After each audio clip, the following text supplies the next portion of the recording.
On the 11th of December 2026, the worst blizzard in a century hit the city, burying streets and freezing the rivers solid. Huddled against the freezing wrought iron gates of a sprawling, dark mansion, 8-year-old Angela watched a tiny figure stumble through the blinding whiteout. It was a little boy, no older than 6, shivering violently, missing a shoe, and crying out for a father who wasn't there. Knowing the cold would take him within the hour, Angela abandoned the meager shelter of her cardboard windbreak. She dragged the boy against the gate, wrapped him in her only heavy blanket, and held him tight, unaware that the frantic men sprinting through the snow toward them were led by Riccardo Balde, the city's most lethal mafia boss, and the boy's desperate father. Before we go further, I don't have a big studio or a huge team. It's just me and my laptop trying to bring these stories to life. If you'd like to help a small creator keep this channel going, you can buy me a coffee at the link below. Every bit truly helps. Thank you, stranger. The black SUVs tore through the blizzard like sharks cutting dark water, their headlights carving twin columns through the whiteout. Angela barely registered the movement of men around her. Large hands, the smell of expensive cologne, the muffled bark of commands she couldn't quite hear over the wind screaming in her ears, or someone had draped a wool coat across her shoulders. Cashmere, though she didn't know the word for it. She only knew it was the softest thing that had ever touched her skin, and she didn't trust it for a second. Riccardo sat in the rear of the lead vehicle.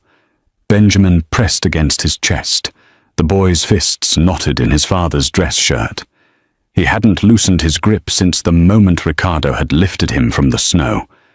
Angela had been placed in the seat beside them, a bodyguard on her other side, the door sealed before she could even think about running. She had thought about running. She always thought about running. She pressed her forehead to the cold glass and watched the city disappear behind walls of white. The estate materialized from the storm like something Angela might have dreamed once, and then forced herself to forget. A vast, stone-fronted manor set behind iron gates, identical to the ones she had sheltered beside all season. Except these were twice as tall and flanked by security cameras, whose red lights blinked steady as a heartbeat. The courtyard alone was larger than the block she usually slept on. Floodlights turned the falling snow gold. She didn't remember being carried inside. She remembered heat, sudden and overwhelming, and marble floors the color of winter cream, and a staircase so wide she could have laid her cardboard sheet across it twice. Then nothing. Sleep had taken her before she could fight it, though she woke in a room that made no sense. The bed beneath her was enormous, upholstered in slate-grey linen, so smooth it felt ironed. A crystal lamp on the nightstand threw warm, amber light across walls the color of morning fog. Someone had dressed her in soft pajamas that smelled faintly of lavender. Her torn coat was gone. Her boots were gone. On the dresser, arranged like something out of a shop window she had pressed her nose against many times, sat a porcelain dish, a folded robe with a monogram stitched in gold thread, and a glass of water with actual ice cubes floating in it. Angela sat up slowly and catalogued every exit. One door, almost certainly to a hallway. 2 windows, floor to ceiling, framed by heavy drapes. She slid from the bed and crossed the room in her bare feet, pulling the drape aside. 3 stories up.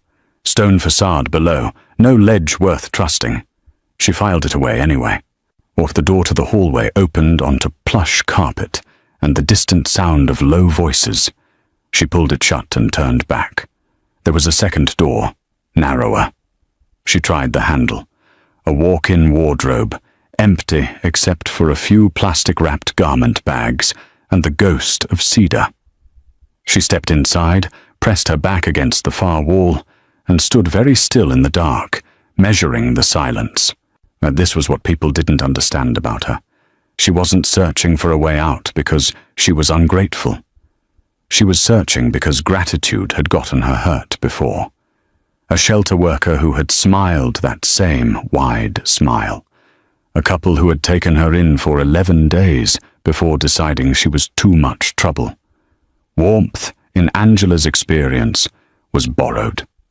You had to know where the door was before the warmth ran out. She returned to the bedroom and stood at the window again, watching the storm. It had eased slightly, the blizzard settling into a steady, punishing snowfall. The estate's grounds were lit and landscaped, even under all that white. She could make out sculpted hedgerows, the outline of a fountain gone silent and frozen, a cobblestone path that wound toward what looked like a garage block, housing vehicles she couldn't name but knew were expensive. She heard footsteps in the hall, deliberate, unhurried. They stopped outside her door. At a knock, 3 quiet raps, nothing like the pounding she had learned to brace for. Angela said nothing. She pressed herself to the wall beside the door, just to the hinge side, and waited.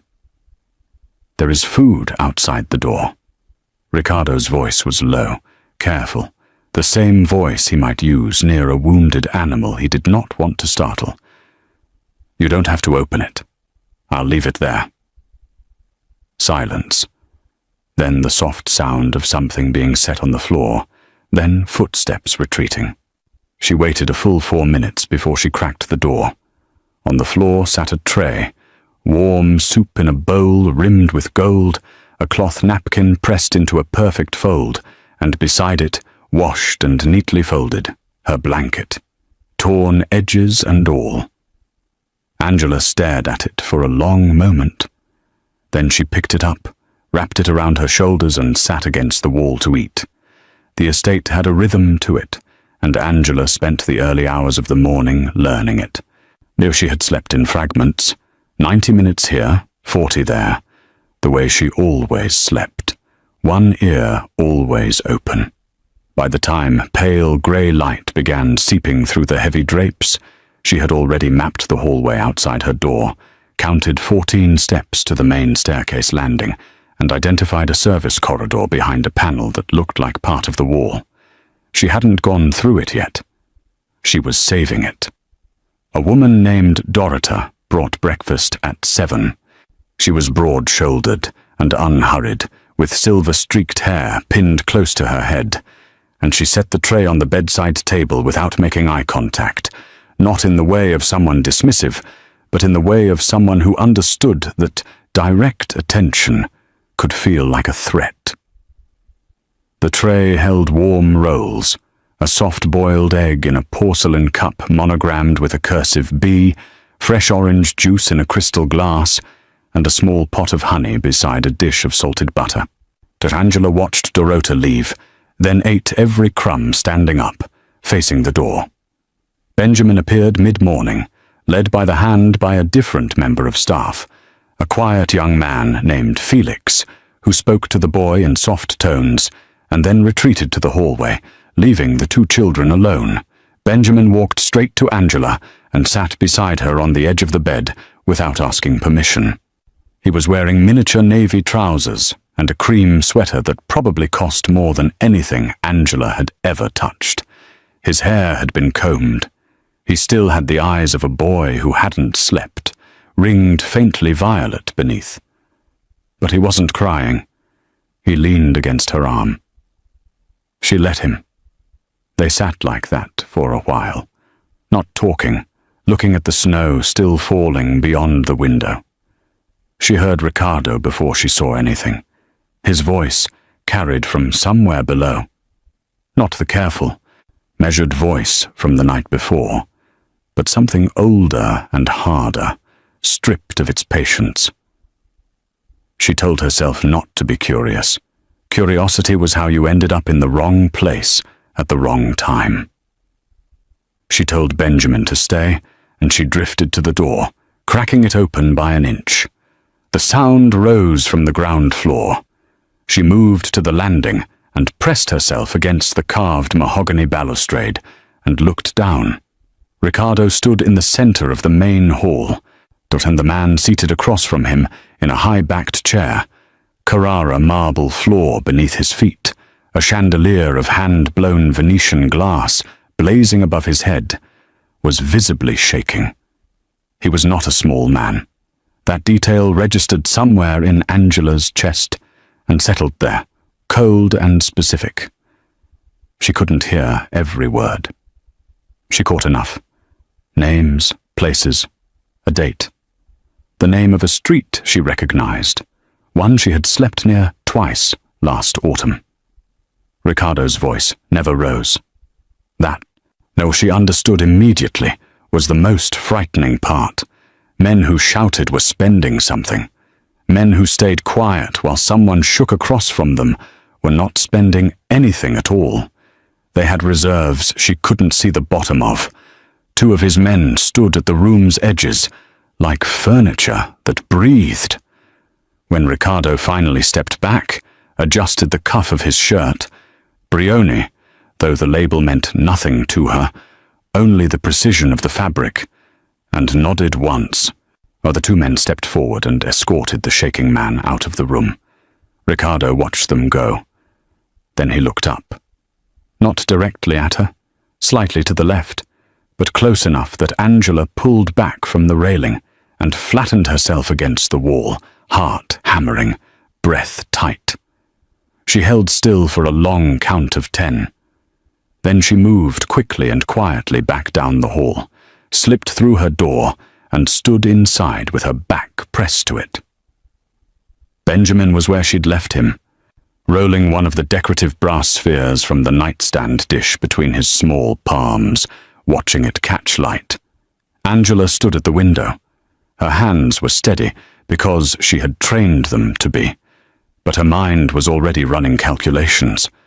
The service corridor behind the false panel, the garage block she'd seen from the window, at least 4 vehicles, which meant at least one set of keys somewhere. The cobblestone path curved toward the south end of the property. Beyond the wall, where she'd glimpsed a tree line meant cover. She began counting. She needed her boots. She needed something warmer than the robe. She needed Benjamin distracted long enough that he wouldn't follow her. Behind her, Benjamin set the brass sphere carefully back in its dish and looked at her. "Are you going to leave?" he asked. The question was so plain, so without accusation, that it landed harder than anything shouted could have. Angela turned from the window. She didn't answer him, but she also didn't move toward the door. Outside, the snow kept falling, patient and indifferent, covering every path she might have taken. The first night terror came at 2:30. Angela heard it through the wall, a sound that didn't begin as a scream, but arrived as one, the way a storm announces itself only after it's already on top of you, high, ragged, desperate. She was on her feet before she was fully awake, the tattered blanket sliding from her shoulders, her body already making decisions her mind hadn't caught up to. She was in the hallway in seconds. The sound was coming from the room 2 doors down. She had already noted it as Benjamin's, logged the detail the same way she logged everything, automatically, without sentiment. She pushed the door open. He was sitting upright in the center of a bed that dwarfed him, sheets twisted around his waist, his face contorted in a terror so complete that his eyes were open but not seeing. But he was breathing in short, shallow pulls, hands gripping the duvet, ivory silk, edged in pale blue satin, like it was the only solid thing left in the world. Angela crossed the room without hesitating and sat beside him. She didn't reach for him immediately. She had learned, from nights in shelters where other children cried, that grabbing someone mid-terror only made the walls close faster. "Benjamin."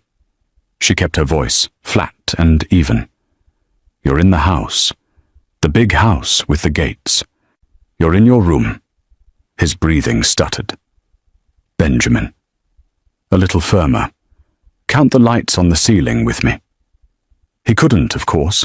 There were no lights on the ceiling, but the instruction made him look up, made his eyes focus on something, made the room reassemble itself around him piece by piece. His breathing slowed, his grip on the duvet loosened by degrees. Then he turned and looked at her, and something in his face broke open and reformed in the space of a single second. He wrapped both arms around her middle and held on. Angela sat very still. She was not accustomed to being held. She was not accustomed to being needed in this particular way, not for what she could carry or find or know, but simply for being present. It felt strange, and it felt heavy, and she bore it anyway, the way she bore most things. She stayed until his breathing evened and deepened. Then she stayed a little longer. By the third night, Dorota had stopped coming to the door during the episodes.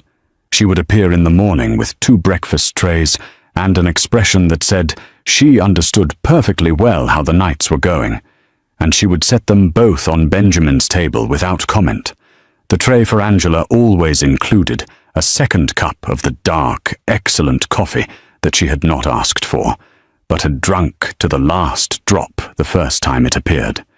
She told herself she was staying because of the coffee, because the sheets in her own room were softer than anything she had ever slept on, because the alternative, the tree line, the frozen path, the cobblestones, was still there, and she was simply waiting for better conditions.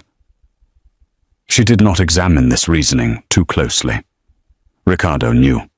She could tell he knew because he stopped appearing in doorways when she was nearby, as though he understood that the only way to keep a bird from startling was to make yourself smaller than the room.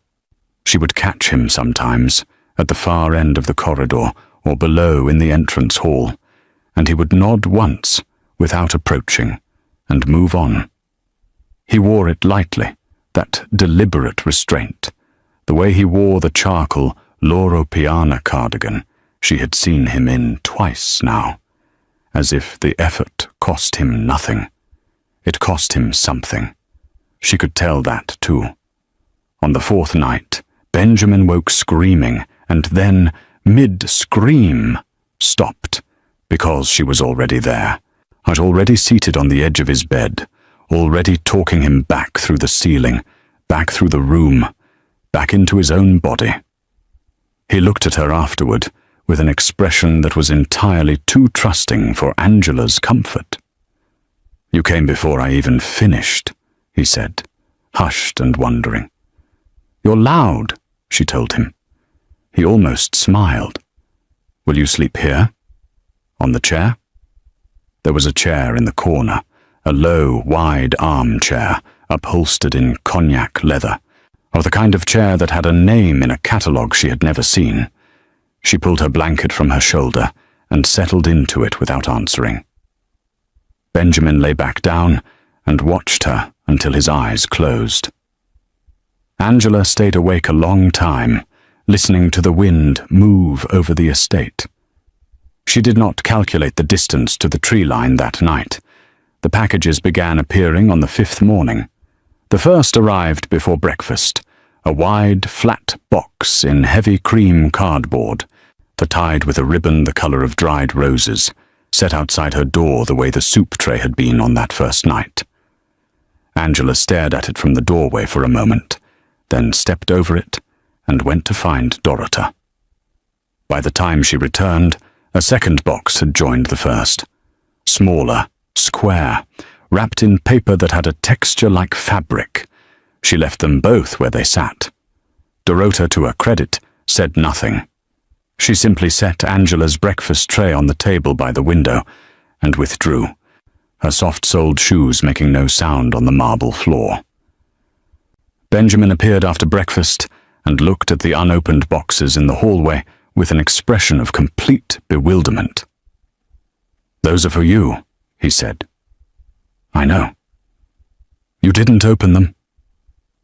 "I know." He considered this with the gravity of a 6-year-old confronting a genuine philosophical problem. Then he followed her inside and they played the ceiling counting game, which had evolved, in recent days, into an elaborate invented geography where each crack in the plaster was a river or a road, until Felix came to collect him for lessons. The boxes multiplied over the following 2 days. A long garment box appeared, then a pair of smaller ones stacked together, then something in a velvet drawstring bag that clinked softly when the staff member who delivered it set it at her threshold. Angela counted 7 in total. She recognized some of the names embossed on the packaging, names she had seen in shop windows on the better streets of the city, the kind of windows she had learned not to stop in front of for too long. A coat, she guessed. Shoes, certainly. Perhaps a watch in that velvet bag. Something with a clasp. She had not touched a single one. On the 3rd day, Ricardo came himself. To be honest, YouTube doesn't always make it easy for small channels to survive. If you enjoy spending your afternoons or late nights with my stories, please consider supporting me through Buy Me a Coffee. It helps me keep these videos free for everyone. He appeared in the hallway mid-afternoon, still in his working clothes, dark trousers, a white shirt with the sleeves rolled to the forearm, a watch on his wrist that caught the light from the overhead fitting. He looked at the untouched arrangement of boxes, and something moved briefly across his face. Not offense. More like a man recalculating a route he thought he had already mapped. He knocked on her open door and waited. Angela was seated at the window in the cognac armchair she had moved from Benjamin's room 2 days ago, the tattered blanket across her lap. She looked at him and said nothing. "You haven't opened them," he said.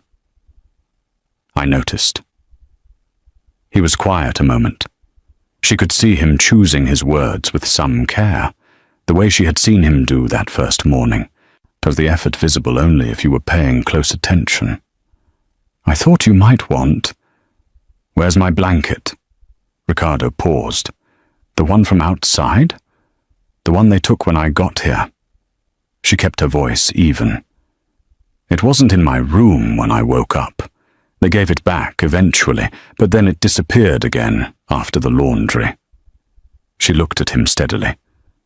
"That's the one I want." He held her gaze for a moment. Then he nodded, once, and left the hallway without another word. 30 minutes later, Felix appeared at her door holding the blanket, washed and dried, the torn edges exactly as ragged as before, nothing repaired or altered. Angela took it from him, shook it out once, and spread it across her lap over the warmer throw that was already there. She did not say, "Thank you," but she didn't look away when Ricardo passed the doorway later that evening, and that, she understood, was more than she had given anyone in longer than she could clearly remember. As the boxes remained in the hall. That night, after Benjamin had been settled, she heard Ricardo in the corridor and spoke to the half-open door. "You can move them," she said. "The boxes?" He appeared in the frame. "All right. I'm not saying I don't want things." She kept her eyes on the window. The snow had eased to something lighter, almost soft. "I'm saying I don't know you well enough yet." The word yet landed in the space between them, and neither of them acknowledged it directly. Ricardo leaned one shoulder against the door frame in a way that was, for the first time, not careful, not managed, simply tired and present. "That's fair," he said. Angela pulled the old blanket tighter around her shoulders, that threadbare, patched, irreplaceable thing, and said nothing more. Somewhere below, the estate's clock marked the hour, and the snow kept falling, softly now, like something that had finally decided to be gentle. It started with Benjamin. Most things, what Angela had come to notice, started with Benjamin. He appeared in the doorway of the grand living room on a Tuesday afternoon with a cushion tucked under each arm, and the particular expression he wore when he had already decided something, and was only informing the world after the fact. The living room was the largest interior space Angela had yet mapped. High coffered ceilings, a fireplace wide enough to stand in, furniture upholstered in deep charcoal and ivory, a hand-knotted rug that stretched the length of the room in shades of slate and cream. On the far wall, floor-to-ceiling shelves held books arranged by the color of their spines, which Angela found both beautiful and suspicious. Benjamin dropped his cushions on the rug and looked at her. "We're building a fort." "Who is we?" He pointed past her. She turned. Ricardo was standing in the side doorway, holding, but with the focused expression of a man completing a task he had been given clear instructions about, an armful of folded blankets. He was still in his morning clothes, a fine knit charcoal sweater that sat close against his shoulders, dark trousers, no watch for once, which made him look, Angela thought, like a slightly different person. Less like someone running something, more like someone just in a room. He looked at her, then at the cushions on the floor, then back at her. "He's been planning this since breakfast," he said. Not an apology, just information. Angela looked at Benjamin, who had begun dragging a cushion toward the base of the large sofa, with considerable intent. She sat down cross-legged on the rug and watched. Within 10 minutes it became clear that Ricardo, for all the authority he carried in every other room of this house, had no instinctive feel for fort architecture. He draped a blanket across the sofa back, and it slid off immediately. He tried to anchor it with a throw pillow, and the whole arrangement tilted. Benjamin offered corrections in the serious, patient tone of someone who had clearly thought about this more than anyone else present. "The corners have to be tucked," Benjamin explained. "Angela knows." They both looked at her. Angela looked at the sofa. She looked at the pile of blankets, Mongolian cashmere, cloud soft, in shades of oat and warm grey, the kind of thing she had once pressed her fingers against through a shop window on Delancey Street. She stood, picked up the longest one, and shook it out. "You need 2 anchor points and 1 overhang," she said. "Otherwise the roof collapses on the side." She looped one end over the sofa back and tucked it deep into the seat cushion. She directed Ricardo to hold the other end taut while she retrieved a second blanket, the heavier one, or better for the outer wall, and showed Benjamin where to sit his weight on the corner to keep it from pulling. Ricardo did as he was told without comment. He was, she noted, good at holding things steady. The fort took shape in 20 minutes, low and close and dark inside, with the firelight pressing orange through the gaps in the weave. As it smelled of cedar and something warm she didn't have a name for, wood smoke and clean laundry and the faint trace of whatever expensive thing Dorota used on the furniture. Benjamin crawled inside immediately and declared it perfect in the emphatic way that 6-year-olds declared things. Ricardo lowered himself onto the rug outside the entrance, back against the sofa, and stretched his legs out. It looked effortful in the way of a large man trying to make himself fit somewhere modest, and he managed it without complaint. Angela sat near the entrance, not quite in, not quite out. Dorota arrived without being summoned. Angela suspected she arrived without being summoned for most things, carrying a tray with 3 cups of warm drinking chocolate.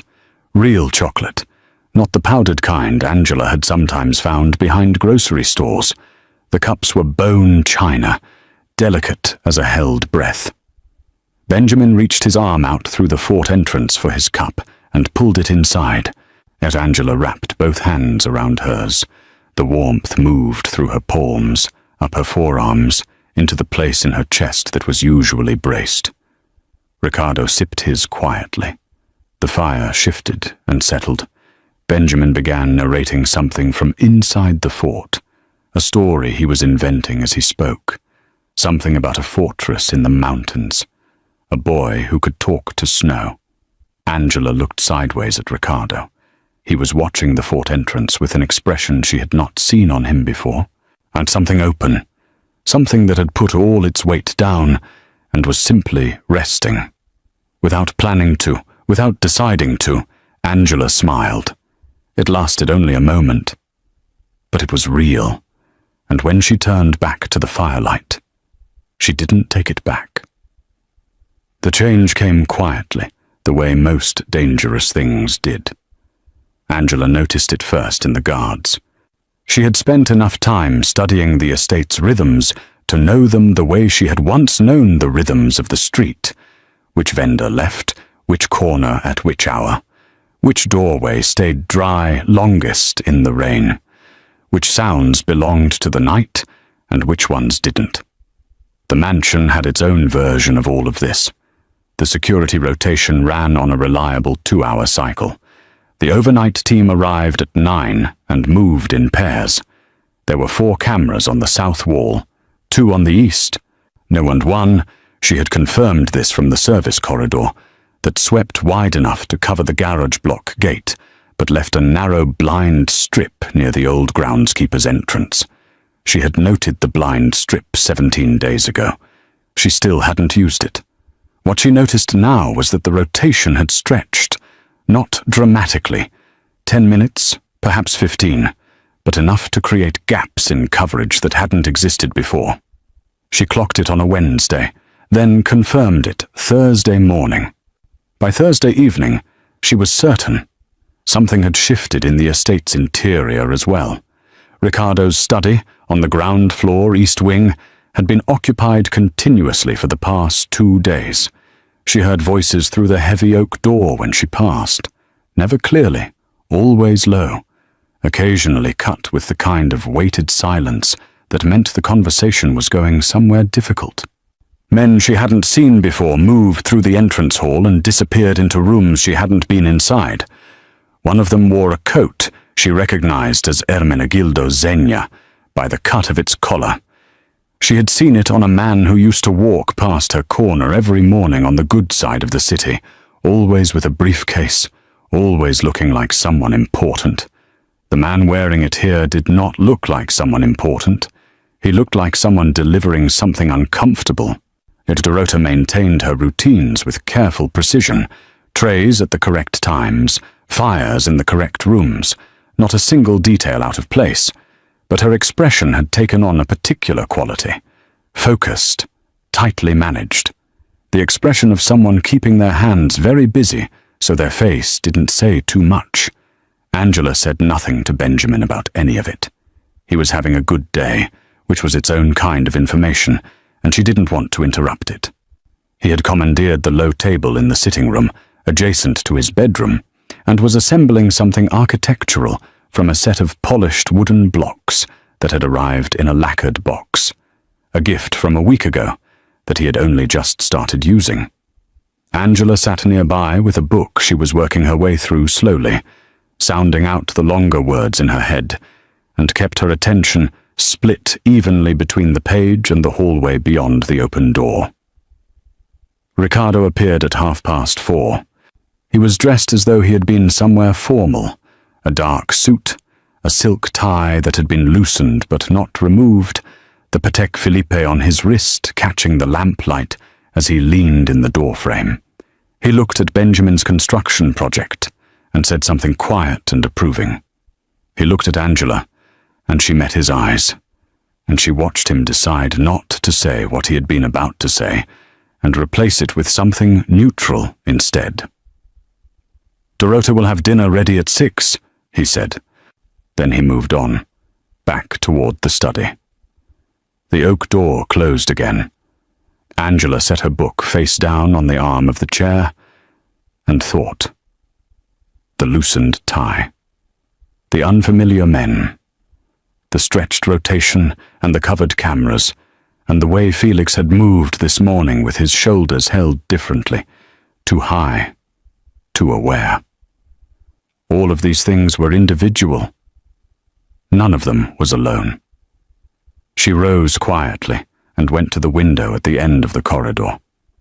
From here she could see the south courtyard, and, at its far edge, the groundskeeper's entrance she had catalogued weeks ago.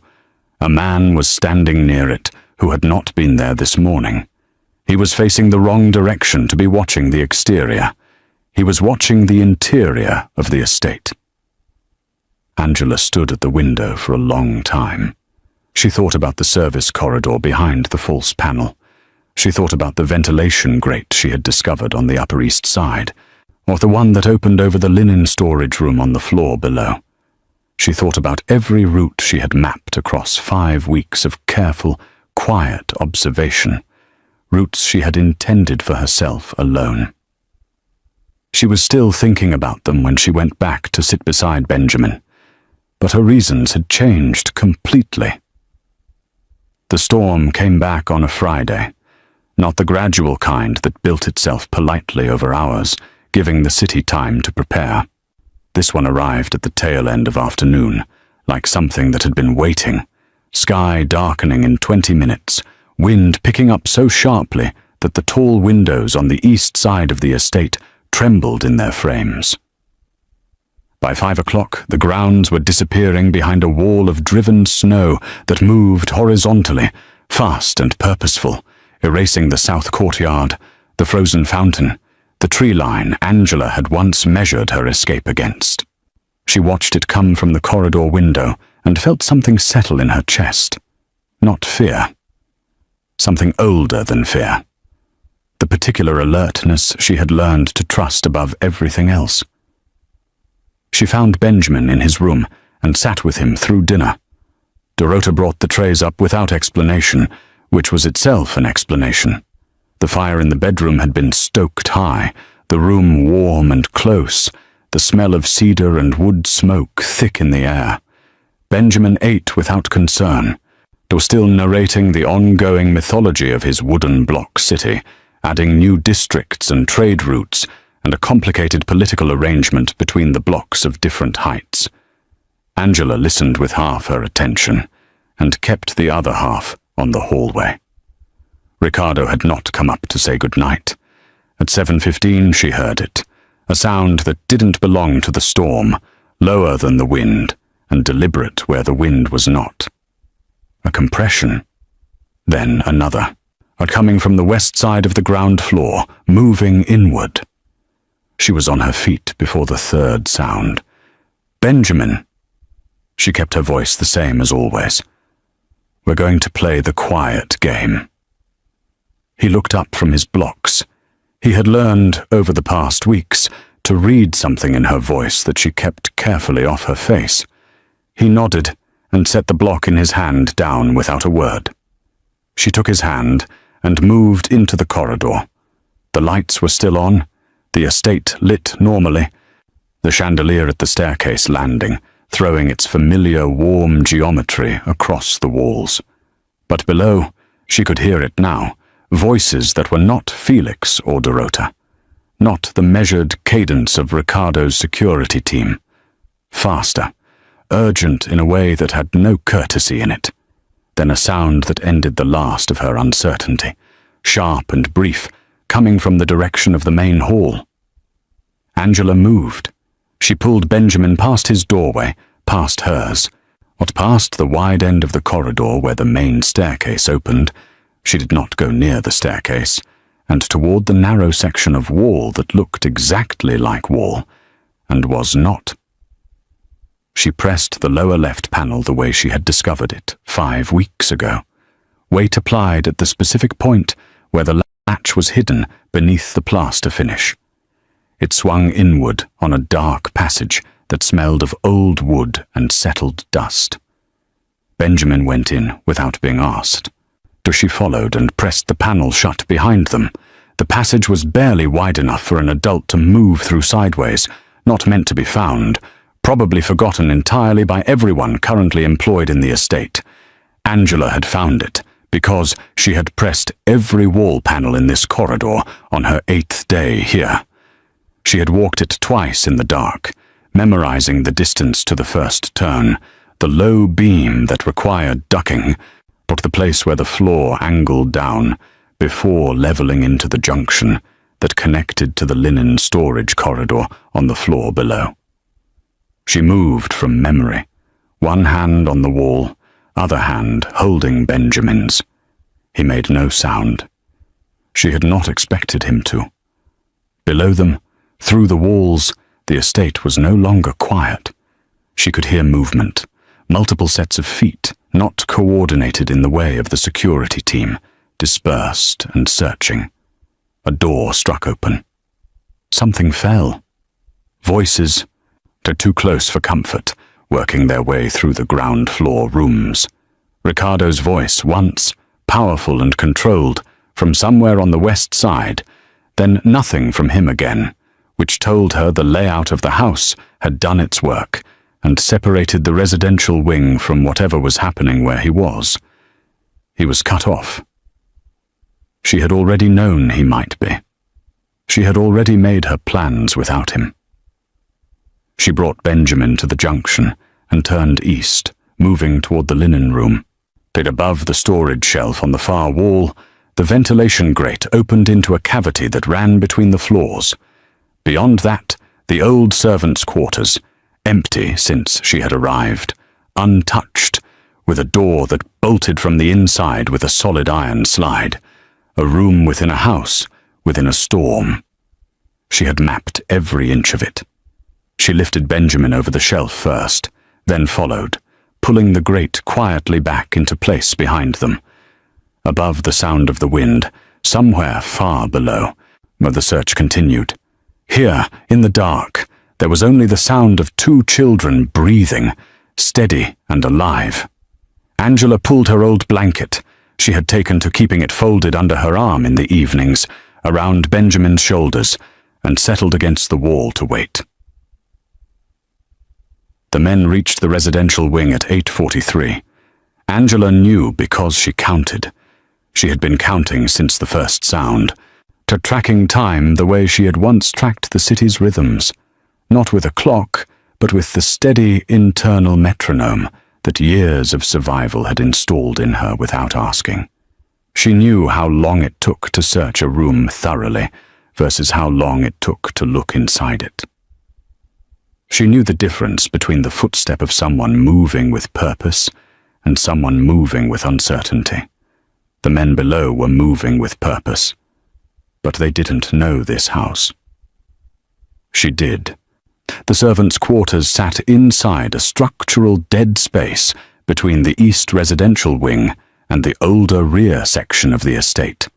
A cavity in the building's bones that appeared on no plan she had ever seen posted anywhere, which meant it appeared on no plan anyone searching this house would be working from.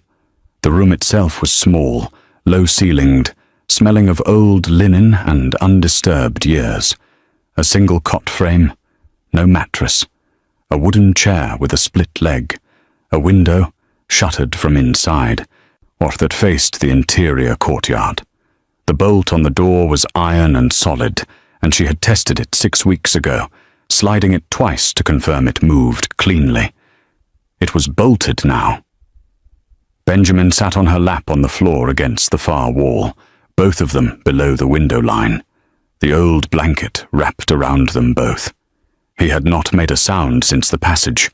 She could feel his heart going quickly against her forearm, but his breathing was controlled, and he was working at it. She could feel the deliberate steadiness of it, a 6-year-old choosing to be brave in the specific and effortful way that was so much harder than courage that came naturally. She put her mouth close to his ear. "You're doing it perfectly," she breathed. His heartbeat didn't slow, but his shoulders dropped by a fraction. The footsteps reached the corridor outside the linen storage room below them. She tracked them through the floor, 2 sets, moving together, to pausing at the storage room door. A handle turned. The room was checked and emptied of interest in under 30 seconds, which told her the men were working fast, prioritizing rooms that made obvious sense. A storage room was an obvious sense. The ventilation cavity above it was not. She had understood this when she first found it. She had filed the knowledge away under uses she hadn't yet imagined needing. Above them, the ventilation grate sat in a section of the upper wall that looked, from below, like a standard heating duct.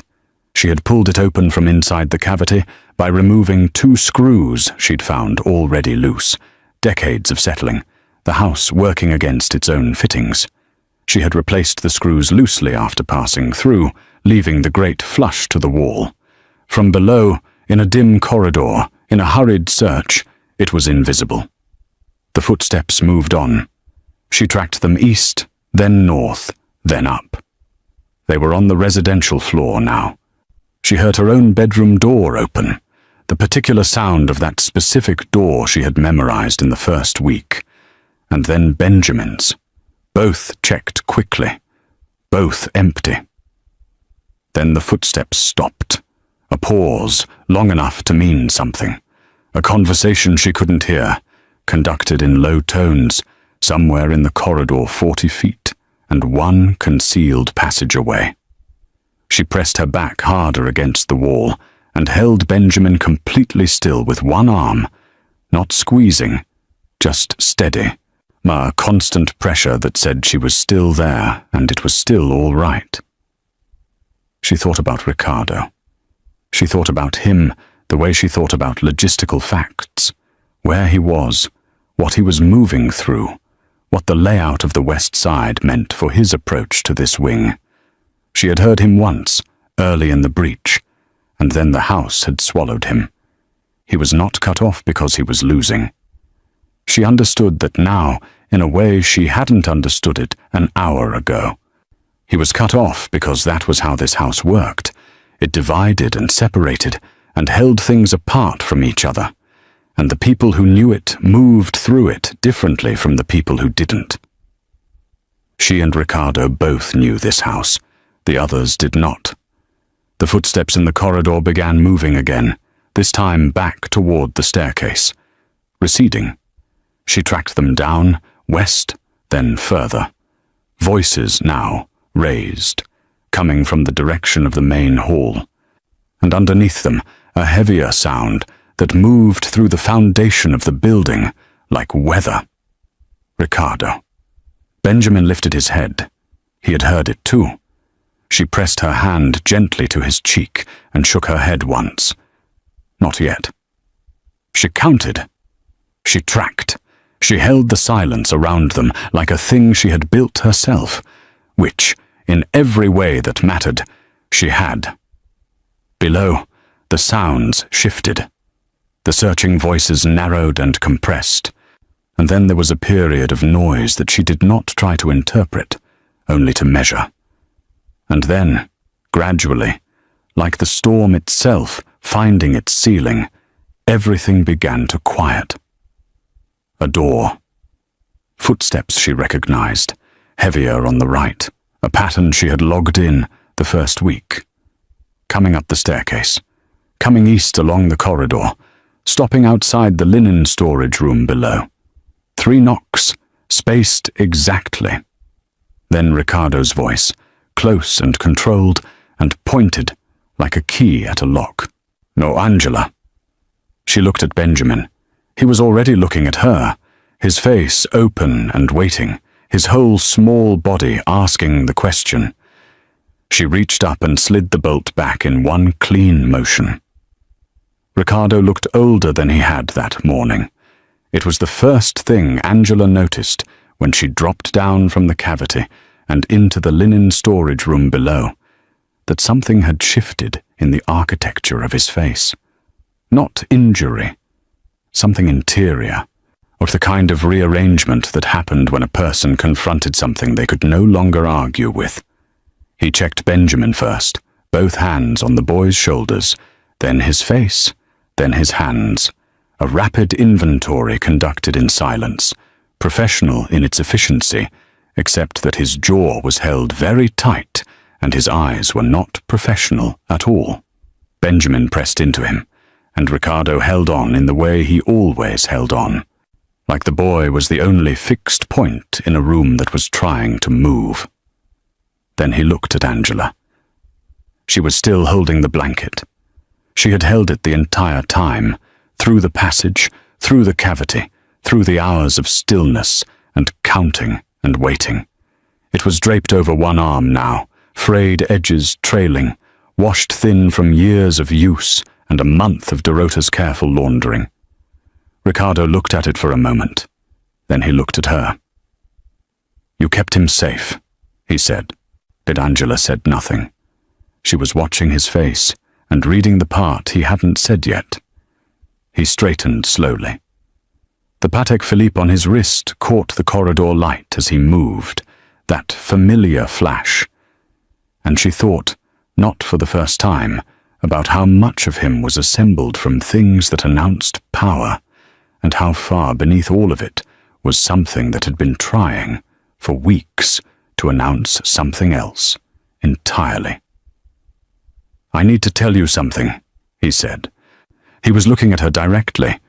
He had learned, somewhere across the past 5 weeks, that she didn't respect anything less than directness. "And I need you to hear it before I say it to anyone else." Benjamin had gone still against his father's side, listening. "I built something," Ricardo said, "and for a long time I told myself it was necessary, that it kept the right people safe and the wrong people at a distance." He paused. "Last night proved that I was wrong. My world followed me here, or into this house, into this wing." His eyes moved briefly to Benjamin, then back to her, toward you both. The storage room held the 3 of them in its small, dim quiet. Above, the storm was thinning. She could hear it losing force against the upper windows, the wind softening from a roar to something that was almost just weather. "I'm going to dismantle it," he said. "The organization, the network, all of it. There are people who can receive it, piece by piece, or can do less damage with it than I have." He said this plainly, without drama, the way he might describe rerouting a business operation. She understood that the plainness was the most honest version of what it cost him. "It will take some months to do it cleanly, but it will be done." Angela watched him. "I want to adopt you," he said. "Legally, with papers and a process, and however long it takes to do it correctly." He let that sit for a moment.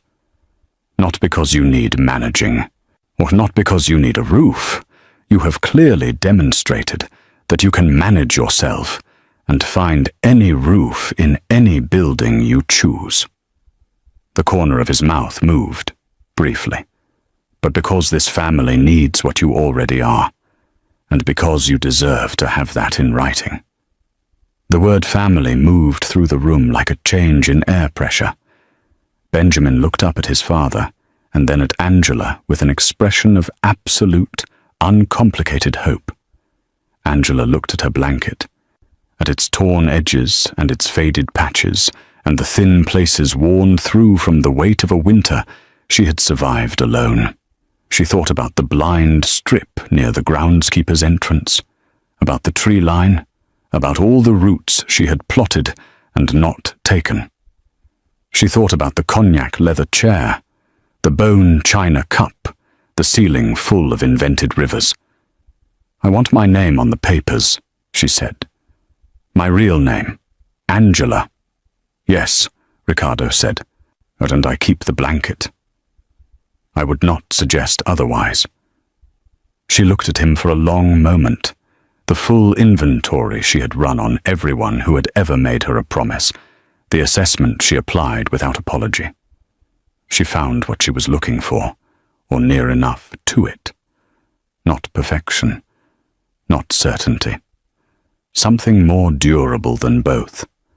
A man who had chosen, at significant cost, to stop being what he was, for the specific reason of becoming something better. She had not thought adults were capable of that. She crossed the room and stood beside Benjamin. It was not an embrace. It was a positioning, deliberate, chosen, like every move she made. She was standing with them. Ricardo placed one hand gently on her shoulder. She did not move away. Outside, the storm finally broke. Light came through the upper window of the corridor, pale and clean, the particular light that follows hard weather when the world is scoured new. It fell across the marble floor in long, quiet shapes, and the estate held still around them, breathing.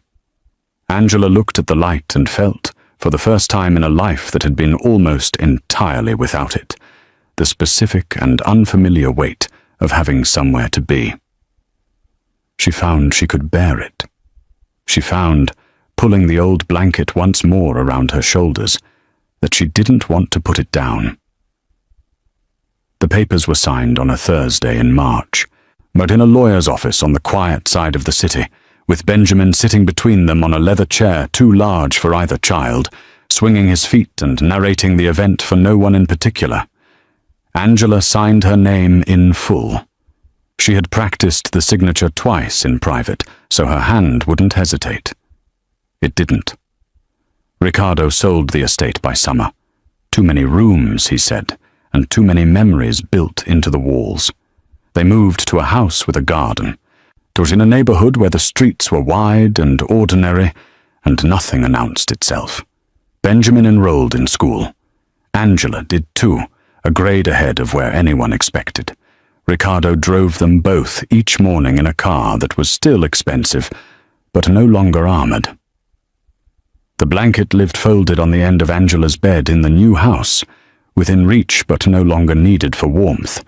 Or she kept it because it was hers, the first thing that ever was, and because it had done its job so thoroughly that letting it go would have felt like ingratitude.